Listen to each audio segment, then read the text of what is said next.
বলে দেখতে দেখতে জামাই ষষ্ঠীও চলে আসলো বল। লেওরা বিয়ের পর এটাই আমাদের প্রথম জামাই ষষ্ঠী, কি যে মজা হচ্ছে না।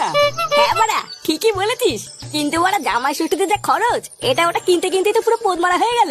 ভোদার বাল যত নষ্টের গোড়ায় দোকানদার গুলো, বুঝলি তো? চোদনার জিনিসপত্রের যে দাম ধরার আগেই তো পুরো গা মারা হয়ে যাচ্ছে। আরে তুই এত চাপ নিতিস কেন? যা যা খরচ করেছিস শ্বশুর বাড়ি গিয়ে সব সুদে আসলে তুলে নিবি। বাড়া বাড়িতে যেখানে দিনে 3 বার ভাত খাস, শ্বশুর বাড়ি গিয়ে সেখানে দিনে 4 বার ভাত খাবি। বাড়া ঠিকই বলেছিস, শ্বশুরের পুরো পুঙ্গা মেরে দিতে হবে। হ্যাঁ তা যা বলেছিস, আমিও তো তাই করব। কিরে তোর মুখটা আজকে এমন বোকাচোদা মতন লাগছে কেন? আর বলো না বাড়া, ওই সুরে বাচ্চা লালটুর সাথে একটু ঝামেলা হয়ে গেল। এই মেরেছে কেন, ঝামেলা করলি কেন? আর বলিস না, চোদনা দিন দিন আইসক্রিমের দাম বাড়িয়ে যাচ্ছে, কিন্তু আইসক্রিমের সাইজ বড় করছে না। জানো পল্টুদা, এই নিয়ে যেই আমি বলেছি আর সে কি ঝগড়া। কি ঝগড়া করেছে? বাঞ্চদের সেটাই ধরে থাবড়া মারলি না কেন? বাড়ার বালটা কয়দিন ধরে খুব বার বেড়েছে, সুযোগ পেলে এর পোদ মেরে দিতে হবে। দাঁড়া।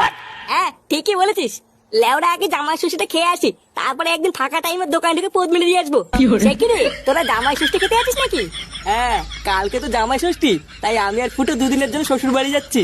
এই কেলে করেছে পল্টুদা, ফটকেটাও মামার বাড়িতে ঘুরতে গেছে, তোমরা শ্বশুর বাড়ি চলে গেলে আমি এখানে একা একা কি করবো?